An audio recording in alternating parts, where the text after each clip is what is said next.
এই প্রশ্নটা এসেছিল বাংলাদেশ পাওয়ার ডেভেলপমেন্ট বোর্ডের 2023-এর পরীক্ষায়। তো এইটা 2023-এ আসছে এবং খুবই অবাক করা ব্যাপার, এটা নিলসনের 4.23 নাম্বার অঙ্ক। সো এই প্রবলেমটাতে বলেছে use the principal of superposition to find V naught in the circuit শোন ইন ফিগার। তো আমরা জানি সুপারপজিশনে আমরা একই টাইমে অর্থাৎ অ্যাট এ টাইমে যে কোনো একটা সোর্সকে অ্যাক্টিভ রাখি। তো সবার আগে আমার খুঁজে দেখতে হবে আসলে এখানে সোর্স কয়টা। তো আমরা এখানে দেখতে পাচ্ছি যে আমার এইখানে 10 ভোল্টের একটা সোর্স আছে, আরেকটা এখানে 5 অ্যাম্পিয়ারের কারেন্ট সোর্স আছে। বাদ বাকি যে দুইটা সোর্স এখানে দেখা যাচ্ছে, এই যে 4 আর এই যে 2, এটা হচ্ছে ডিপেন্ডেন্ট সোর্স, তো এরা সবসময় থাকবেই। তাহলে আমরা যে কোনো একটাকে অফ করে দিয়ে অন্যটা নিয়ে কাজ করব। তো আমি প্রথম কেসে আমরা 10 ভোল্টের সোর্সটাকে রেখে এই 5 অ্যাম্পিয়ার সোর্সটাকে জিরো করে দিলাম। তাহলে 5 অ্যাম্পিয়ার সোর্সটাকে জিরো করলে এটা কারেন্ট সোর্সকে জিরো করে হচ্ছে ওপেন করে দিয়ে আমরা ওপেন করে দিয়েছি। এখন আমার কাজটা কি, আমাদের যেহেতু ভি নট বের করতে বলছে, এই যে এইটা, এই ভি নটের এখানে আমরা প্রাইম দিয়ে নিচ্ছি যে 10 ভোল্টের জন্য যে ভি নটটা আমি পাবো এটা আমাকে বের করতে হবে। তো এই ভি নটটা আসলে এই 20 ওহম রেজিস্ট্যান্সের অ্যাক্রসে যে ভোল্টেজ, তো এইটা বের করার জন্য আমরা আগে এই দিক থেকে শুরু করি। আমরা এখানে দেখতে পাচ্ছি যে এই যে ভি ডেল প্রাইম, এটা 10 ওহমের এগেনস্টে যে ভোল্টেজটা। তো আমরা এইখানে কারেন্ট একটা দেখতে পাচ্ছি যে এই 4.4 ভি ডেল প্রাইম, এই কারেন্টটাই আসলে এই 10 ওহম রেজিস্ট্যান্সের মধ্যে দিয়ে যাচ্ছে, কিন্তু উল্টা দিক দিয়ে, অর্থাৎ এই যে ভোল্টেজ সোর্সের যে পজিটিভ এবং নেগেটিভ সাইড দিয়ে প্রবেশ করছে এবং পজিটিভ সাইড দিয়ে বের হয়েছে রেজিস্ট্যান্সের জন্য। আমরা এখান থেকে লিখতে পারি যে V del prime equal to minus 0.4 V del prime into 10 ohm. এটা হচ্ছে পুরোটা কারেন্ট আর এটা হচ্ছে রেজিস্ট্যান্স। তাহলে এইখান থেকে আমরা দেখতে পাচ্ছি এটা হচ্ছে মাইনাস 4 ভি ডেল প্রাইম।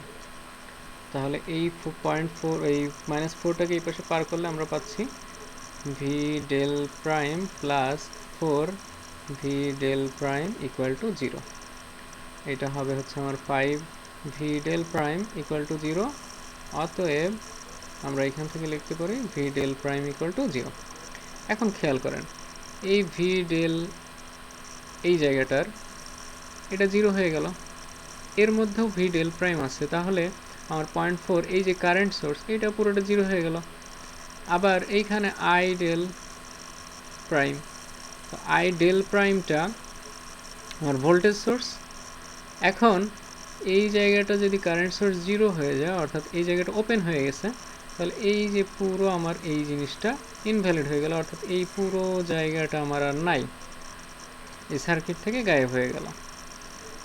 এখন আমার তাহলে শুধু এই পার্টটুকু আছে, 5 ওহম, 20 ওহম এবং 10 ভোল্ট।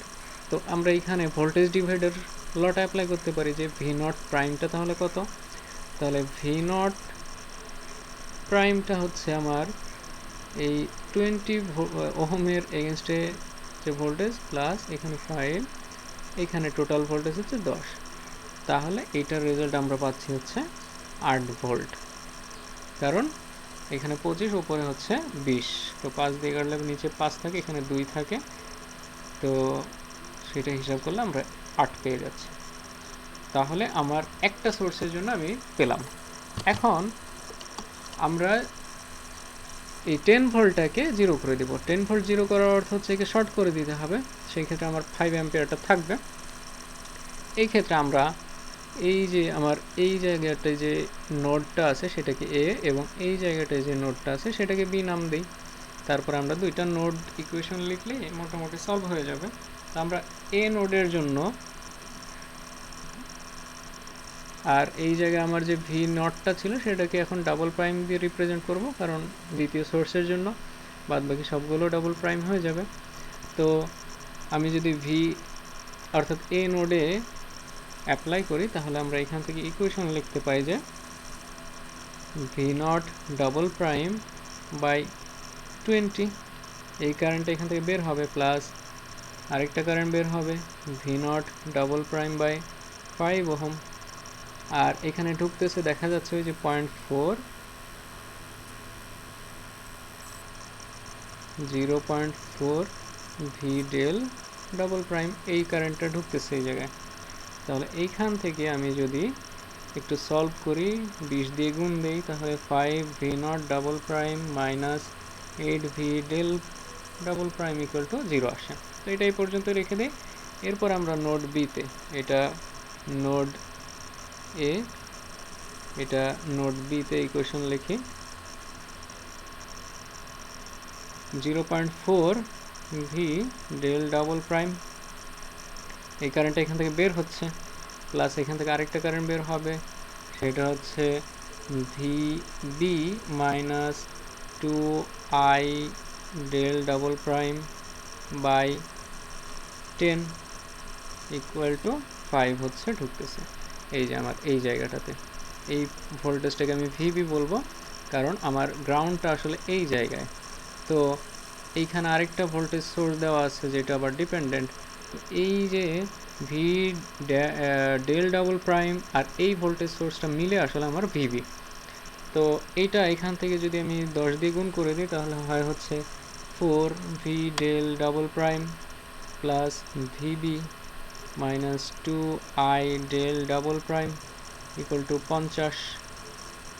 এখন ভিবি ইকুয়াল টু দেখা যাচ্ছে এই যে ভিবিটা আসলে এই ভি এইখান থেকে শুরু করে এই পর্যন্ত যে টোটাল ভোল্টেজটা, তো টোটাল ভোল্টেজ আমার দেখা যাচ্ছে, আমি লিখে দিই 4 ভি